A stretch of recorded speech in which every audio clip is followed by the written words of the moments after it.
Bueno, vamos a entonces a continuar con el debate. Tiene el uso de la palabra el representante Jorge Alberto Gómez por 10 minutos.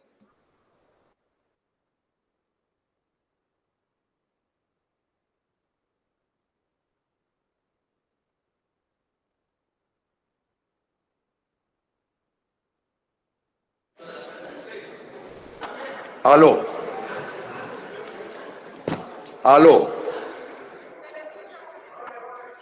Bueno, un saludo cordial para todos los asistentes y para todos los colombianos que están hoy pendientes de este importante debate.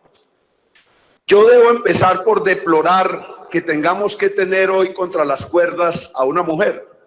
Las mujeres tradicionalmente son mucho más honradas que nosotros los hombres, pero hay excepciones.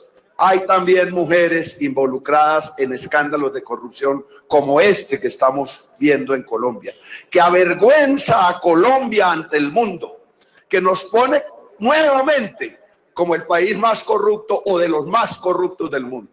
Se pierden en las narices de una ministra 70.000 millones de pesos y ojo, se pueden perder el billón de pesos y más si la demanda que están preparando los corruptos socios de la ministra prospera. Y yo me anticipo a decir que son socios, pero podría suceder que no sean socios. Eso lo determinarán las autoridades penales en las que no confiamos. Desafortunadamente en Colombia no hay confianza en un fiscal de bolsillo. Pero la ministra, así sea honrada, en aras de la discusión, en gracia de la discusión, digamos que la ministra fue engañada, que tiene razón, pobrecita, la engañaron. Entonces estamos ante un escenario en el que o es corrupta, o es incompetente, o lo que es peor, es corrupta e incompetente. En cualquiera de las tres circunstancias debe renunciar la ministra. Señora ministra, dele un fresquito a los colombianos, cansados, mamados de la corrupción. De un paso al costado, de un paso al costado. Compañeros de la Cámara, no atornillen a la ministra al cargo. Votemos la moción de censura, así sea con la consideración más pequeña de que fue incompetente y se perdió la platica. Así sea con esa consideración tranquila y sin ir a profundizar más en esto. Yo quiero llamar la atención sobre una cosa que descubrimos muy curiosa. El contrato con los señores de centros poblados o de centros robados, yo creo que ya debiéramos cambiar el nombre, Unión Temporal Centros Robados. La Unión Temporal Centros Robados no firmó un contrato de obra pública. Esta es una curiosidad grande. Firmó un contrato de aporte que es un contrato especial. Ojo con esto, compañeros. Un contrato especial que creó el numeral 9 del artículo 21 de la Ley Séptima de 1979.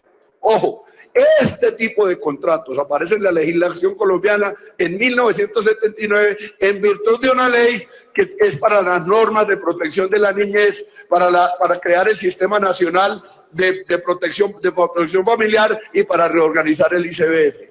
Este tipo de contratos, miren la curiosidad, este tipo de contratos nace en el seno del Instituto Colombiano de Bienestar Familiar. ¿Y cómo nace? Nace como una especie de contrato de tercerización laboral.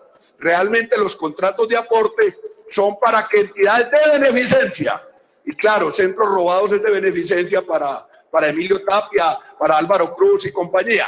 Eso es una entidad de beneficencia. Nace como contratos con entidades de beneficencia para que esas entidades contraten personal para desarrollar las labores misionales del ICBF. ¿No les parece extraño que el Ministerio de las TIC esté utilizando este tipo de contratos? No desde que la ministra llegó, desde antes, este tipo de contratos de aportes. Pero lo curioso es que llega con el combo del ICBF, experto en elaborar contratos de aportes. El combo que trae la ministra, que manejó el ICBF, el combo entre el 2014 y 2015 y entre 2017 y 2018, tiene harta experiencia en el desarrollo de contratos de aporte. Yo sí quiero preguntarle a los funcionarios, a la doctora ministra, a la doctora Abudinem, a la doctora Mesa Consuegra y a todo el combo de ese círculo cercano a quienes manejan Barranquilla y a la ministra que la han acompañado en sus distintos cargos públicos.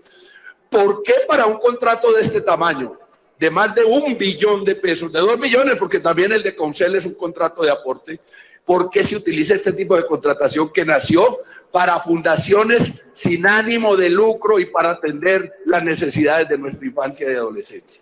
Y quiero preguntarle por qué, a pesar de que el Consejo de Estado, ojo a esto, en una sentencia del 11 de agosto de 2010, donde analiza una demanda sobre estos contratos de aporte, el Consejo de Estado dice textualmente, dice que estos contratos deben tener un sujeto activo, calificado y cualificado por la ley, ya que se trata de un negocio jurídico que solo puede suscribir el ICBF.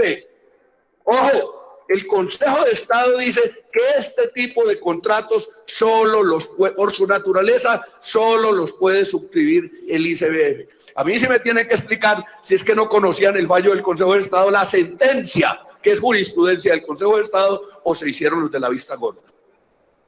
Pero lo más grave de esto es que estos contratos de aporte son mucho más flexibles para el contratista que los contratos de obra pública.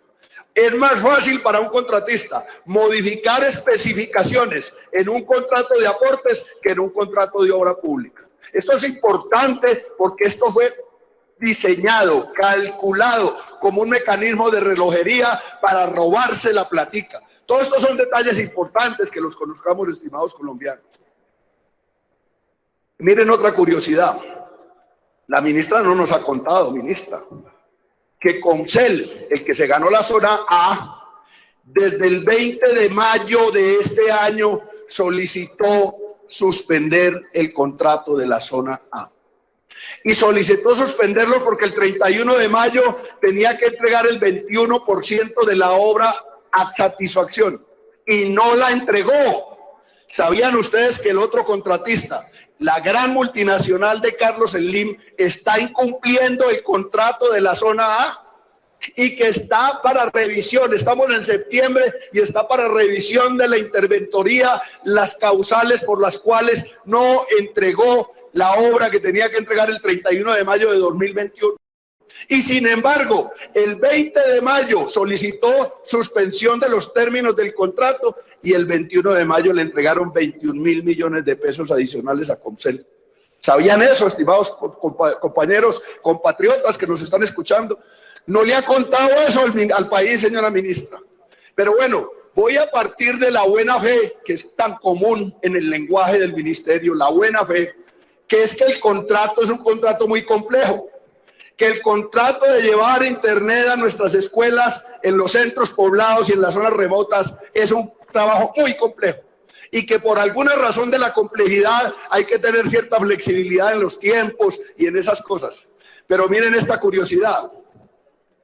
Un contrato tan complejo como lo demostraría el hecho de que una empresa tan reconocida y tan reputada en el tema de telecomunicaciones tenga problemas para cumplir un contrato, podría ser la seña de que es un contrato bien complejo. Pero sin embargo, este contrato se lo adjudicaron a la empresa que menos experiencia tenía. Ojo, la de menos experiencia. La experiencia no la volvieron una causa de calificación para decir cuántos puntos tiene usted en la licitación. La experiencia no contaba. Pusieron un mínimo de experiencia, mínimo. Un mínimo que casi que cualquiera lo podía cumplir, simplemente cambiándola. Entonces las experiencias, para los colombianos que no lo sepan, se certifican en contratos durante un periodo por un valor determinado.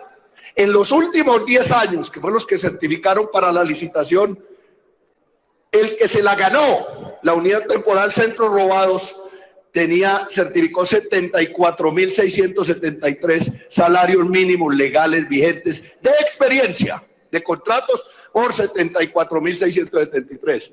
Comcel certificó 468.503 salarios mínimos legales vigentes, es decir, 8 8 o 9 veces la experiencia de la Unión Temporal Centros Robados. La ETB, la única empresa de naturaleza pública con amplia experiencia en este tema, que está desarrollando un contrato igualito a este en el Perú con excelentes resultados. Hace 2 años la ETB está ejecutando un contrato igual a este y no ha tenido ningún problema. La ETB certificó experiencia por 285.325 salarios mínimos mensuales vigentes, es decir, 4 veces y media más que la Unión Temporal Centros Robados. Y la Unión Temporal Conectados de Movistar, que